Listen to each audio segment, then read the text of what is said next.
I'm Jennifer Hayes, and I'm 32 years old. I went to my parents' 35th wedding anniversary party with one small wish, that for just one night, we could feel like a real family again.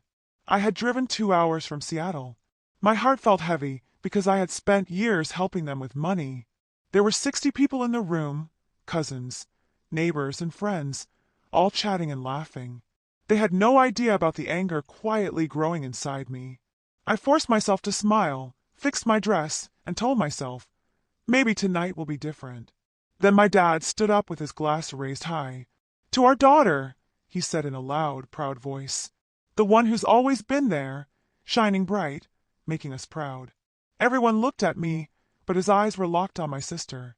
She was standing across the room in paint-stained jeans, looking like a free-spirited artist. "She's the heart of this family," he continued, smiling big. Then he turned to me, and his smile disappeared. "And her," he pointed right at me. "This family has never gotten a thing from her." The room went silent. All 60 people stared at me like fire burning into my skin. My sister looked uncomfortable, but said nothing. My mom nodded along. Her silence hurt more than any mean words. My chest felt tight. I could have yelled.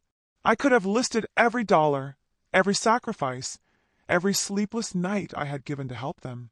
But instead, I just smiled, stood up, and left. They thought I was nothing to this family, but they were about to find out just how wrong they were. I sat in my car with the engine off. The silence felt loud after all the noise from the party. My hands gripped the steering wheel tightly. My knuckles turned white as my mind went back through 6 years of sacrifices I had buried deep inside. I wasn't ready to drive away yet. I needed to understand how I ended up here, betrayed by the family I had carried on my back. 6 years ago, I started paying their bills. It started when my mom called. Her voice sounded worried. She said they couldn't pay the mortgage after she retired from the bank. I sent them $48,000 over 6 years, wired straight to their account, to keep the house they loved. Then came the utility bills, $35,000 for electricity, water, and internet because my dad's auto shop was barely making any money. I paid without asking questions, working late nights as a software engineer, skipping vacations, and pushing my own dreams aside. They never asked how I managed. They just took the money. And then there was my sister, an artist always chasing her next big break, painting murals in her rented studio downtown. I gave her $10,000 for rent for that space, supplies, and even ads for her art shows. She called me excited about a new project, and I'd send the money, thinking it was just for a short time. But short time turned into years. My parents loved her. They framed her drawings in their living room and bragged about her talent at every family gathering. They never mentioned the money I sent, the hours I worked, or the life I put on hold. I thought I was doing it for love, for family. But tonight, sitting in that room, watching my dad raise his glass to my sister while ignoring me, I saw the truth. They didn't just take my money. They took away my worth. My sister, with her carefree charm, was their pride, their heart of the family. I was the invisible one, the one who paid for their comfort but got no credit. My mom's silence as my dad spoke hurt deeper than his words. She knew what I had done, every dollar, every sacrifice, and still she let him erase me. I replayed every moment I had let go. The calls where my dad praised my sister's latest painting but never asked about my job. The dinners where my mom talked excitedly about her creativity while my promotions went unnoticed. 6 years, $147,000, and countless nights spent staring at my laptop, balancing their lives while mine slipped away. I had told myself it was my duty, that family came first. But duty didn't feel like this, like a knife twisting in my chest. The worst part wasn't the money. It was the lie they lived, the one they sold to everyone else. They painted my sister as their savior, their star, while I was just the daughter who never did anything. I had kept quiet, thinking my sacrifices would speak for themselves. But they didn't. They never would. Not to them. My phone buzzed on the passenger seat. It was a text from my sister. I didn't open it. I couldn't. Not now. The weight of those 6 years pressed against my chest. Each dollar was like a brick I had carried alone. I had given everything to keep them going. But tonight I realized they had never seen me. Not really. And that hurt more than any words my dad could say. I stared out the windshield.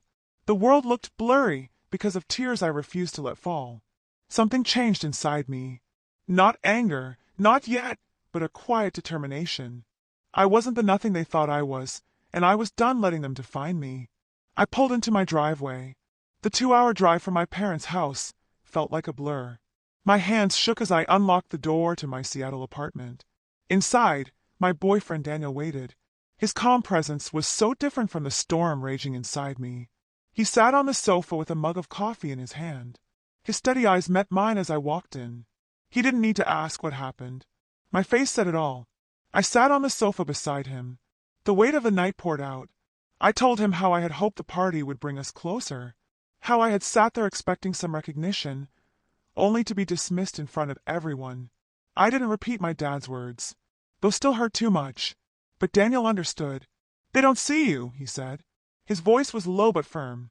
"You've carried them for years, and they act like it's nothing. You don't owe them your silence." His words struck something inside me.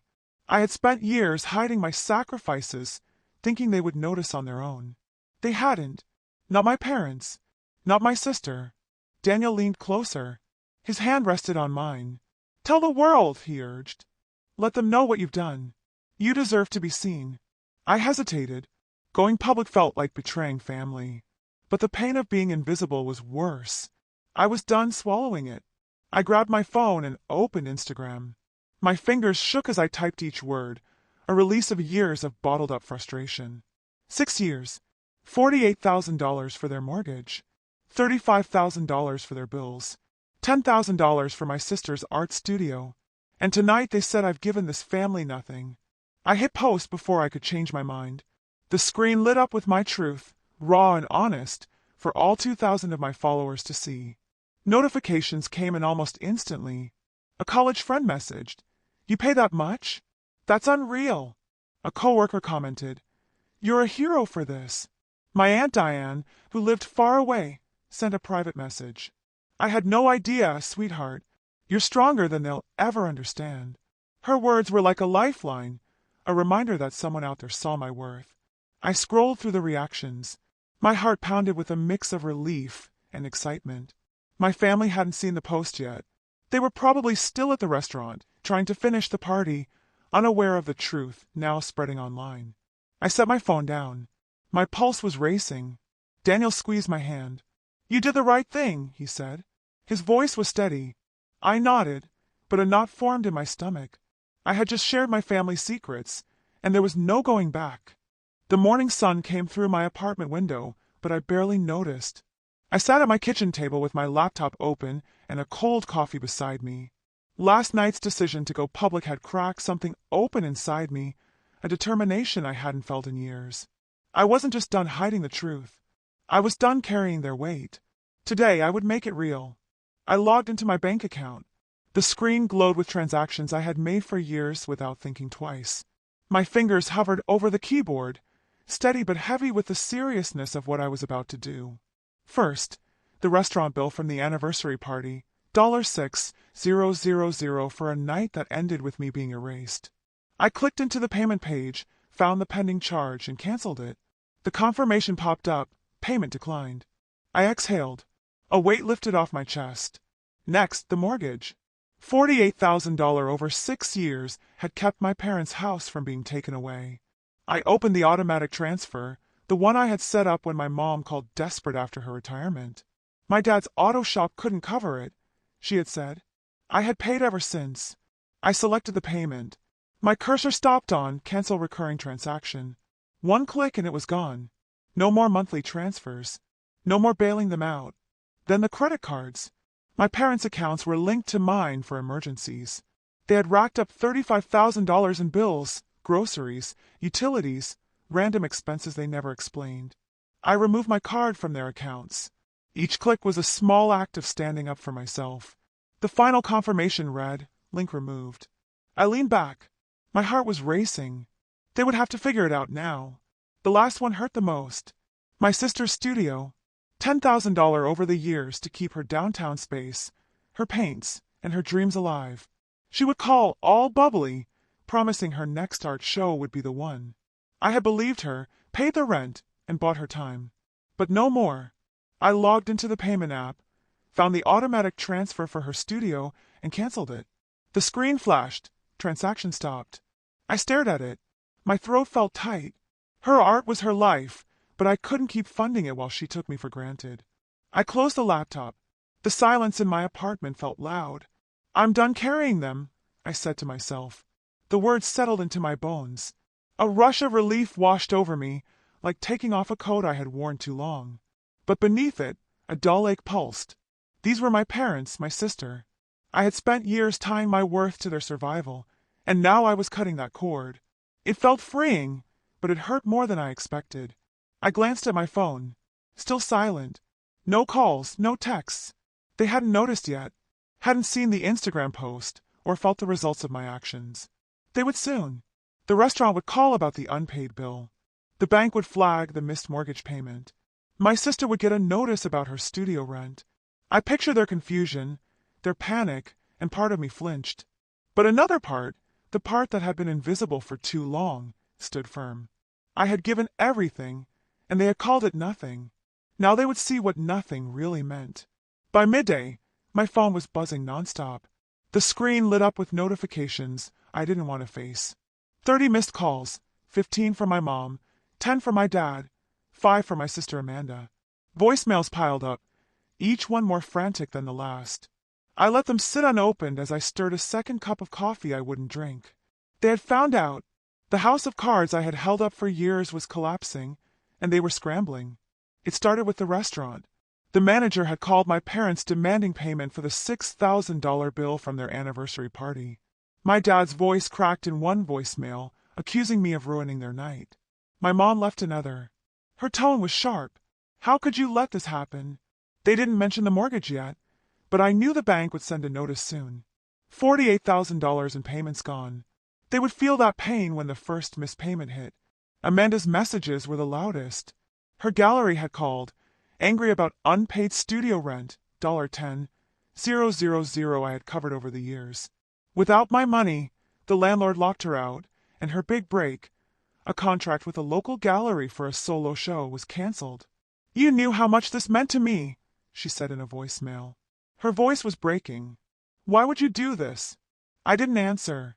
I couldn't. Not yet. Then they saw the Instagram post. My mom's next voicemail was a mix of panic and anger. Everyone's talking about it, she said. Your cousins, our neighbors, they're asking why you would air our business like this. My dad left another. His tone was colder. You're tearing this family apart. Amanda texted a string of messages. You had no right. You think you're better than us. I scrolled through them. My stomach twisted. The post had spread, and they were drowning in the fallout. I finally picked up when Amanda called again. Her name flashed on my screen. What's going on? She demanded. Her voice was shaking. The gallery dropped me. The studio's gone. You can't just do this. I took a breath, steadying myself. Figure it out, I said. My voice was calm but firm. I've been figuring it out for years. Now it's your turn. She started to argue, but I hung up. My hand was trembling. My mom called next, then my dad, but I let the calls go to voicemail. Their words, anger, blame, desperation, washed over me, but I didn't give in. I stared at my phone.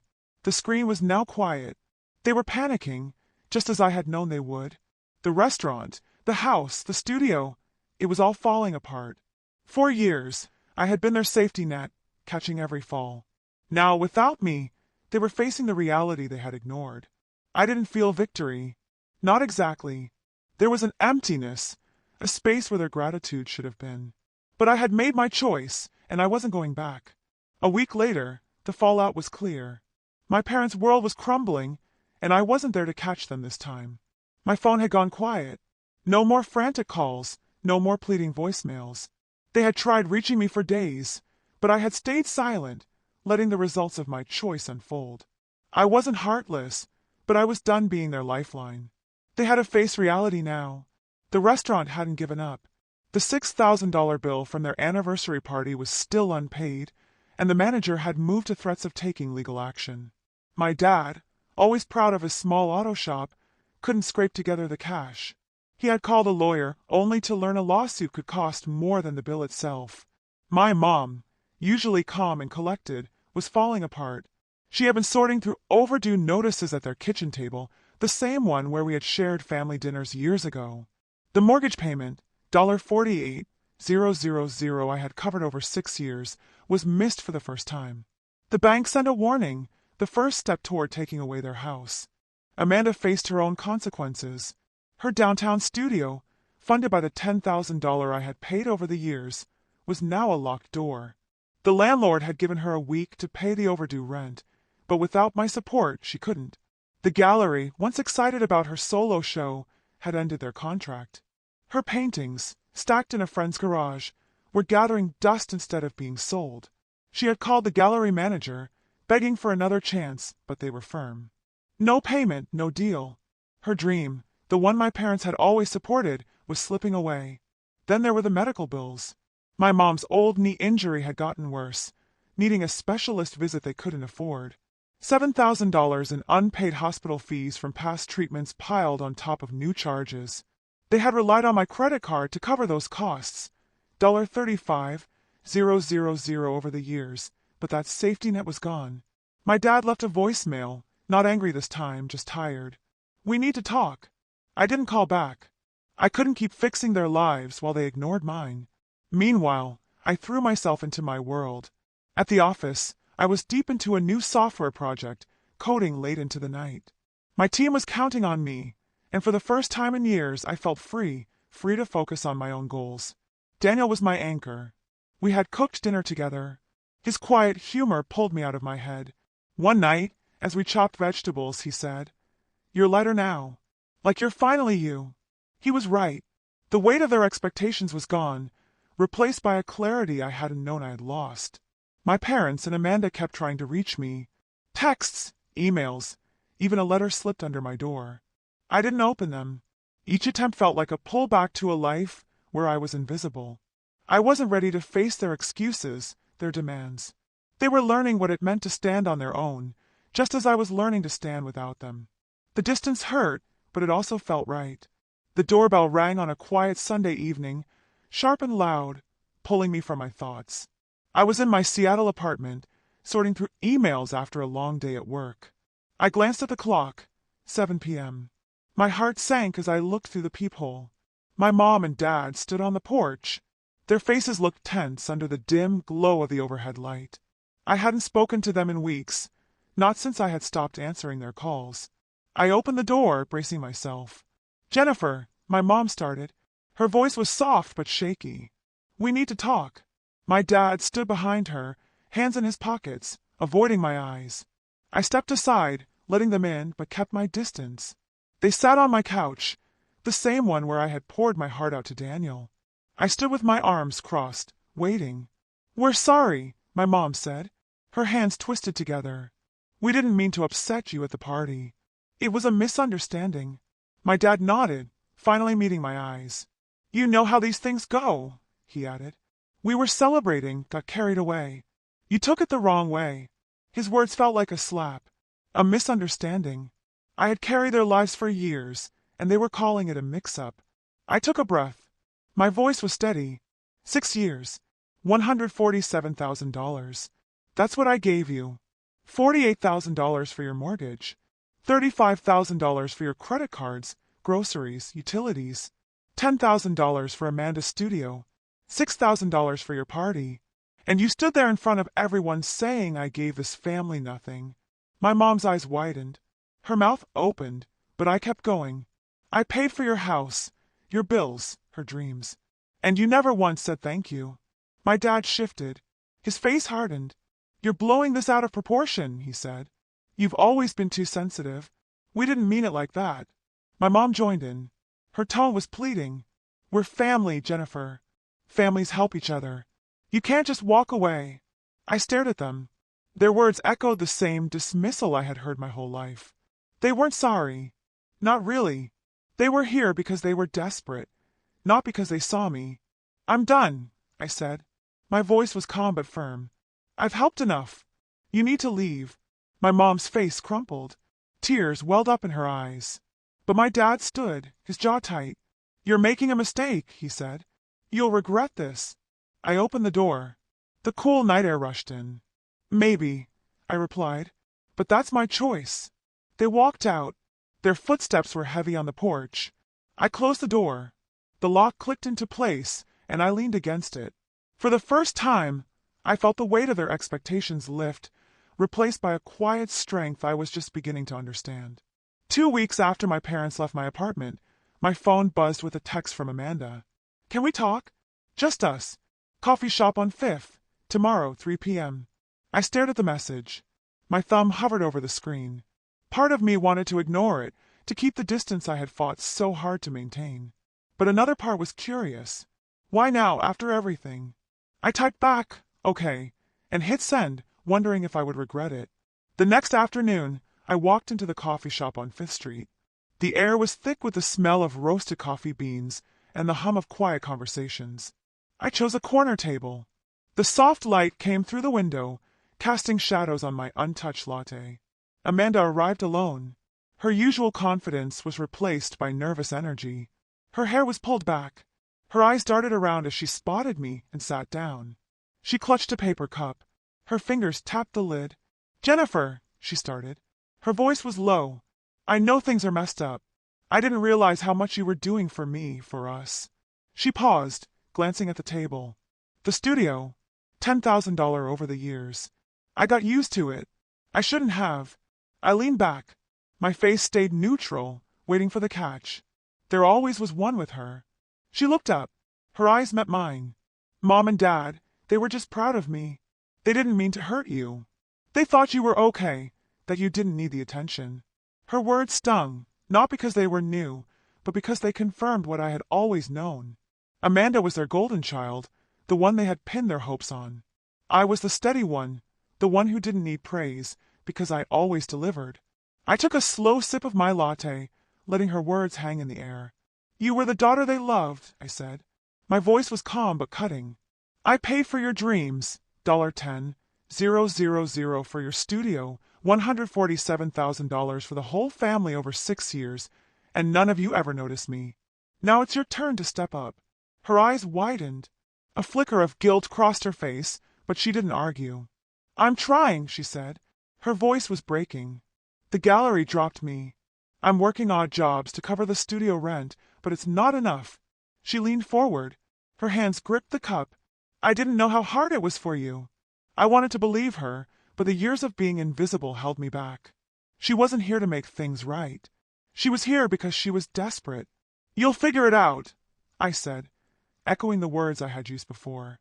You're talented. You always were. But I can't carry you anymore. Amanda stared at me. Her expression was a mix of confusion and resignation. She nodded slowly, stood up, and walked out. Her shoulders slumped under the weight of her new reality. I watched her go. The coffee shop's soft light framed her as she left, and I felt a pang of something, not regret, but the ache of letting go. Months had passed since my last conversation with Amanda, and the silence between me and my family had settled into a new normal. I had stopped checking my phone for their messages, stopped wondering if they would reach out again. My life in Seattle moved forward, a rhythm of work and quiet evenings with Daniel, unbroken by their demands. But I had heard whispers through mutual friends. My parents and sister were facing a reality I had once shielded them from, and it wasn't pretty. My parents had sold their house. The home I had poured $48,000 into over 6 years to keep them going was gone. A realtor's "for sale" sign had gone up in their front yard, a clear marker against the faded paint of the porch where I had spent childhood summers. They couldn't keep up with the mortgage payments without my help, and the bank's warnings had turned into action. They had moved to a small apartment in Renton, a suburb south of Seattle, trading their spacious 3-bedroom home for a cramped 1-bedroom unit. I pictured my mom arranging her old furniture in a space too small to hold it, my dad staring out a window that looked over a parking lot instead of their old garden. It wasn't the life they had planned, but it was the one they had chosen when they took me for granted. Amanda's world had shifted too. The sister I had once funded with $10,000 for her art studio was no longer painting. Her dreams of gallery shows and praise had faded, replaced by the grind of a part-time job at a coffee shop. I had heard from a mutual friend that she wore a green apron now, steaming milk, and taking orders for minimum wage. The downtown studio, once her creative haven, was leased to someone else. Her canvases, those bright bursts of color she had poured her heart into, were stacked in a storage unit untouched. She had tried to keep going, picking up freelance gigs and side jobs, but the art world had moved on without her. I didn't feel satisfaction hearing this, just a quiet sadness for the spark she had lost. I hadn't spoken to any of them since our last meeting at the coffee shop.